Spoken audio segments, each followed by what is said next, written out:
नमस्कार। मैं Rakesh Sharma your mind opener से।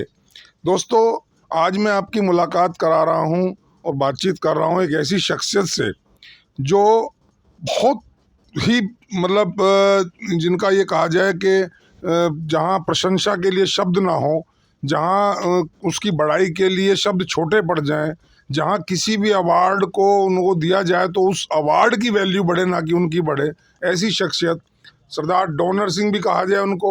डोनर सिंह की उपाधि से भी वो सम्मानित हैं और लोगों के मसीहा के रूप में जो उभर कर आए हैं, जिन्होंने राजनीतिक जीवन भी देखा था, जिन्होंने अब सामाजिक जीवन भी देखा और सेवा का जीवन अब उन्होंने अपना लिया, ऐसे शख्सियत से मैं आपकी रूबरू मुलाकात करा रहा हूं। और वो कोई और नहीं, वो हैं हमारे अपने भाई, अपने चहेते श्री जितेंद्र सिंह शंटी जी, जो शहीद भगत सिंह सेवा दल के संस्थापक चेयरमैन हैं।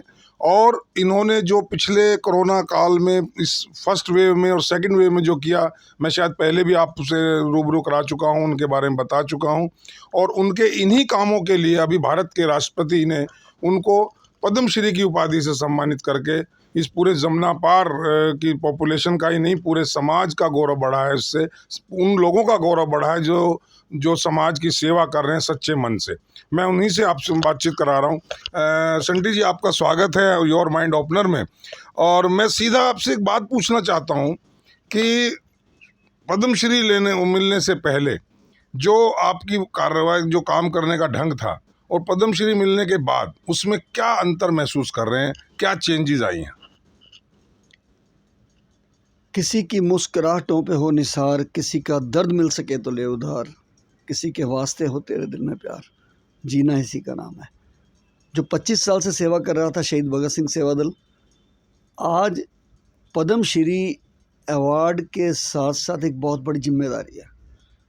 राष्ट्रपति जी ने वो तगमा लगाकर हमें एक आशीर्वाद देकर ये भी कह दिया साथ में कि यार देश के लिए आप मर मिटने के लिए अपनी जिम्मेदारी को और बढ़ा लीजिए।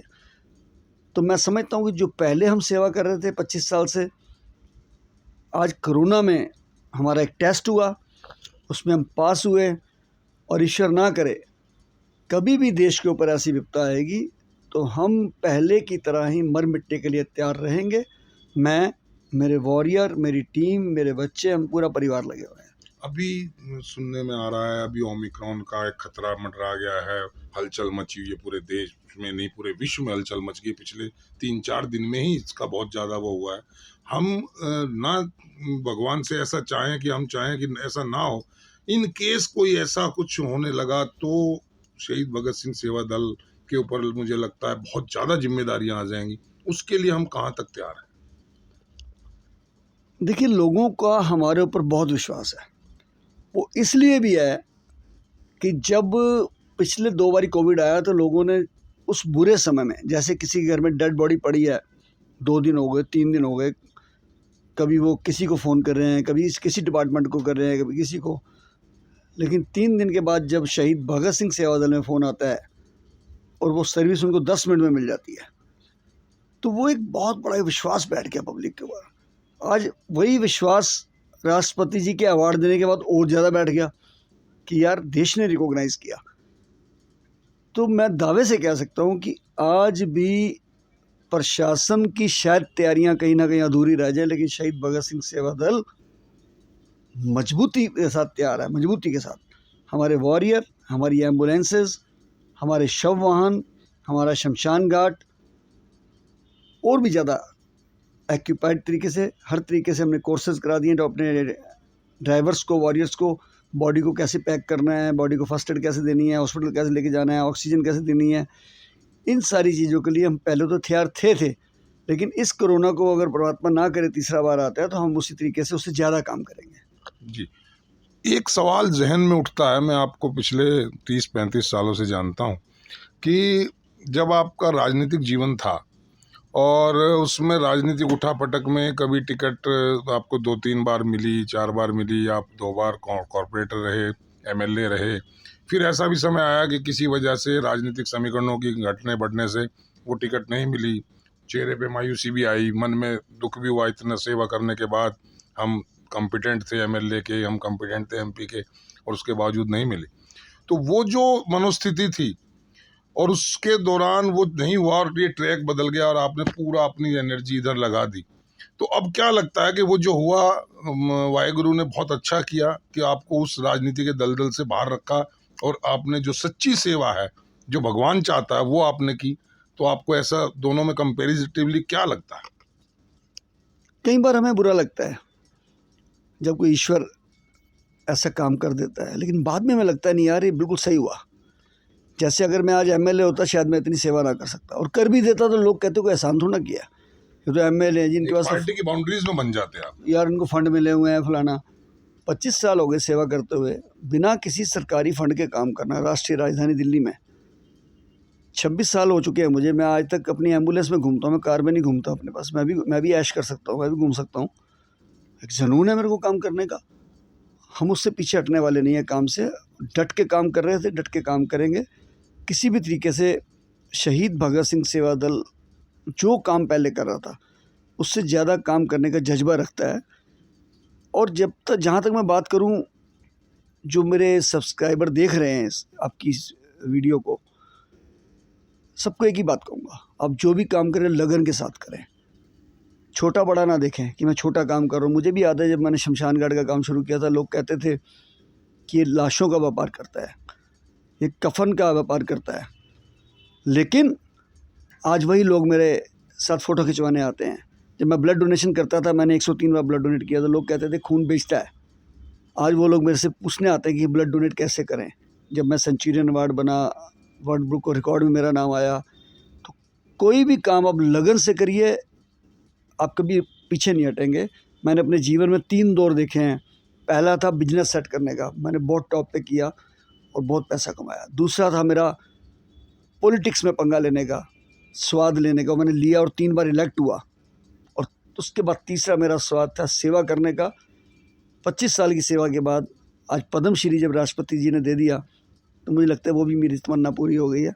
इसलिए मुझे इसके अलावा कुछ नहीं करना, सेवा ही करनी है। सेवा तो आप कर ही रहे हैं।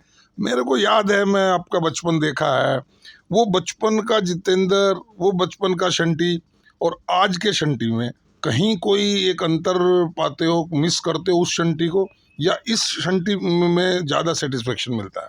नहीं, मैं तब भी सेटिस्फाई था, अब भी सेटिस्फाई हूँ, क्योंकि मैंने बड़ी गरीबियत देखी है। मैंने सड़क के ऊपर, पटरी के ऊपर बैठ के काम किया है। मैं यूपी तक ट्रक की छत पे बैठ के जाता था बिजनेस करने के लिए, पैसे कमाने के लिए। मैंने अपने जीवन में पहला कोट जो ख़रीदा था 30 रुपये का ख़रीदा था, पटरी से ख़रीद के पहना था। मुझे याद है, मैं भूलता नहीं उस बातों को। इसलिए मैं तब भी सुखी था, आज भी सुखी हूँ। बस एक ही बात है जो मेरी माँ ने कही थी कि बेटा सेवा करते समय आपको अहंकार नहीं आना चाहिए। अहंकार आ जाएगा उस दिन ख़त्म हो जाओगे। जो करा रहा है ईश्वर करा रहा है, जो किया है ईश्वर ने किया है, आगे भी जो ईश्वर कराएगा सेवा अच्छी कराएगा। इस देश ने हमें बहुत कुछ दिया है, हम भी कुछ देना सीखें। मैं खुद, मेरे बच्चे, मेरा परिवार, मेरे सेवा दल के मेंबर, सब देश के लिए समर्पित है। पद्मश्री मिलने के बाद क्या महसूस किया है? कुछ लोग जो क्रिटिसाइज़ करते थे, जैसा आपने बताया कि जब ब्लड डोनेशन कैंप लगते थे तो लोग कहते थे खूनों का व्यापार कर रहा है। जब आप शमशान घाट में कुर्सी मेज बिठा के वहाँ बैठे हुए थे, मैं भी गया, कितनी बार आपके साथ रहा, और वहाँ लोगों ने जो क्रिटिसाइज़ करने वाले थे कि तो लाशों का व्यापार, लाशों की राजनीति कर रहे हैं। अब पद्मश्री मिलने के बाद क्या उस तरह की मानसिकता वाले लोगों की बातचीत में, व्यवहार में, आपसे बातचीत करने के ढंग में कहीं चेंज आ रहा है? बहुत बड़ा चीज़ आया है, क्योंकि पहले देश के अंदर, आज से अगर सन 2014 से पहले की बातें करें, तो पद्मश्री ऐसे ऐसे लोगों को दिए गए हैं, या तो पैसे वाले थे या पहुंच वाले थे। इस बार के पद्मश्री में साबित कर दिया राष्ट्रपति जी ने, प्रधानमंत्री ने, भारत सरकार ने, कि ज़मीन से जुड़े लोगों को दिया है। किसी के पैर में चप्पल नहीं थी, किसी के तन पे कपड़ा नहीं था कईयों के। और हमारे जैसे लोग शुरू कहाँ से हुए जी? शमशान घाट से। ख़त्म कहाँ हुआ? 9 नवंबर को जाके राष्ट्रपति भवन में। ख़त्म कहाँ हुआ? अभी तो बहुत बड़ी शुरुआत है। आने वाले साल में हम एयर एम्बुलेंस के ख्वाब देख रहे हैं और लेके आएंगे। अभी चैलेंजेस बहुत आने वाले हैं, बहुत आने दो। और मुझे भी दोस्तों फ़क्र है कि मैं शहीद भगत सिंह सेवा दल का लीगल सेल का चेयरमैन भी हूं, और मुझे मौका मिला है शंटी के साथ कंधे से कंधा मिलाकर काम करने का। शमशान घाट में हम इकट्ठे काम कर रहे थे, मुझे वो भी मंजर याद है कि घर नहीं गए, रात के 1 बज गया और हम लोग पार्किंग में सो गए, और सुबह उठ के यहीं चाय बनाई और खुद ही चाय पी फिर चले गए। तो वो गर्मियाँ इतनी भयानक, किट पहने हुए, कई कई बार किट, पानी ऊपर से पिला रहे हैं, पी रहे हैं, वो जो मंजर है इतना भयावह मंजर था। वो एक मानवता वहाँ शर्मसार होती हमने देखी। हमने वहाँ रिश्ते नाते को कुचलते हुए उनको दम तोड़ते देखा, हमने सामाजिकता को दम तोड़ते देखा। लेकिन वहाँ एक चीज़ और भी देखी कि जो हमारे साथ तबका ड्राइवर का था, जो हेल्पर थे, उन लोगों ने भी जान की बाजी अपनी लगाई। तो क्या कोई ऐसी प्लानिंग शहीद भगत सिंह अब कर रहा है कि जो हमारे साथ उस वक्त लोग थे उनके अपलिफ्टमेंट के लिए, उनके विकास के लिए कुछ अब किया जाए? देखिए, जो प्रशासन को करना चाहिए था वहाँ बातें ज़्यादा हुई। वो तो फेल हुआ, प्रशासन तो बिल्कुल फेल हुआ। ऑक्सीजन मांगो नहीं है, बेड मांगो नहीं है, दवाई मांगो नहीं है। दिल्ली सरकार में कहा गया कि कोरोना के वॉरियर, चाहे वो प्रशासनिक होंगे चाहे कोई सेवा कर रहा होगा, डेथ होगी, उनको 1 करोड़ रुपये दिया जाएगा।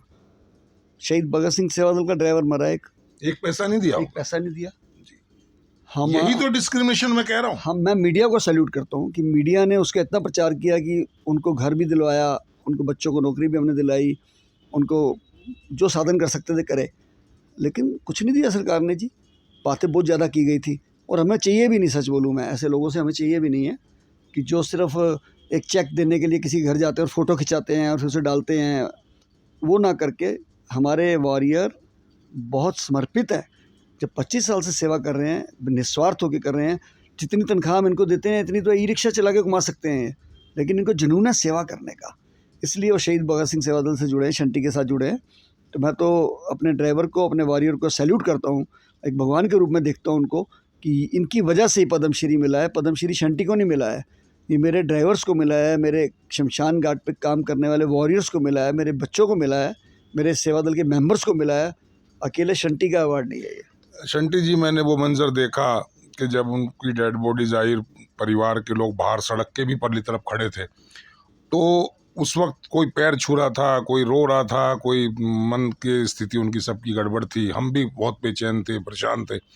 क्या अब उनमें से कुछ लोग कांटेक्ट करते हैं, कुछ लोग संपर्क करते हैं, कुछ बातचीत होती है कभी? बिल्कुल, उनमें से तो कई परिवारों ने हमें एम्बुलेंसेस भी दी हैं और कईयों ने ये भी कहा है जी हम ड्राइवरों के लिए कुछ ना कुछ करेंगे। अभी दिवाली थी, बहुत से परिवारों ने आके हमारे ड्राइवर्स को, किसी ने कपड़े दिए, किसी ने गिफ्ट्स दिए आगे, किसी ने पैसे भी दिए उनको आके। मुझे बड़ी खुशी हुई कि कम से कम एहसान फरामोश तो नहीं है लोग, हमारे को हौसला तो दे रहे हैं आके। क्योंकि देखिए, राष्ट्रीय राजधानी दिल्ली में इतना खर्चा करना, पार्किंग का ही लाखों रुपये हम किराया देते हैं, हमारी एम्बुलेंसेस का, ड्राइवरों का खर्चा, उनकी मेंटेनेंस, डीजल पेट्रोल सब कुछ है। तो अगर जनता चाहती है तभी हम कर पाते हैं, सरकार से तो हम कुछ मांगते नहीं, ना मांगेंगे। तो मैं उन लोगों का सैल्यूट करता हूँ, धन्यवाद करता हूँ जिन्होंने शहीद भगत सिंह सेवा दल की सेवा इस कोरोना काल के बाद भी की है। आज भी अगर आप जुड़ना चाहते हैं या आप सेवा करना चाहते हैं या सेवा लेना चाहते हैं तो मेरा फ़ोन नंबर आप नोट कर सकते हैं, 8750674433, 8750674433 पे आप फ़ोन करें।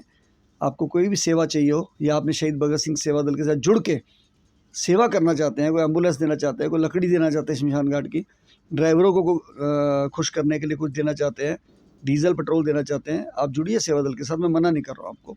धन्यवाद, जय हिंद। तो देखा आपने, ये मैं जो आज बातचीत आपकी कराई, इसका एक ही मकसद था, मैं बताना चाहता था कि एक्चुअल सेवा करने वाले को रिकॉग्नाइजेशन मिलती है, सेटिस्फेक्शन मिलती है, संतुष्टि मिलती है। और जो लोग केवल फ़ोटो खिंचाने की राजनीति करते हैं, 2 केले देने के लिए 8 लोग जिसको हाथ लगा के फ़ोटो खिंचवाते हैं, जो लोग केवल यूट्यूब पर और केवल सोशल मीडिया पर जो अपनी फ़ोटोग्राफी और सब उसके बल पर अपनी वाहवाही लूटना चाहते हैं, कोरोना वायरस के सर्टिफिकेट्स बांटते फिरते हैं, उन लोगों को शर्म आनी चाहिए और उनको एक सीख लेनी चाहिए कि एक्चुअल सेवा करो। एक्चुअल सेवा करोगे तो रिकॉग्नाइजेशन मिलेगा और सही में ज़िंदगी सफल होगी। इन्हीं शब्दों के साथ दोबारा किसी ऐसी शख्सियत से आपको रूबरू कराऊंगा। तब तक के लिए धन्यवाद। जय हिंद, जय भारत।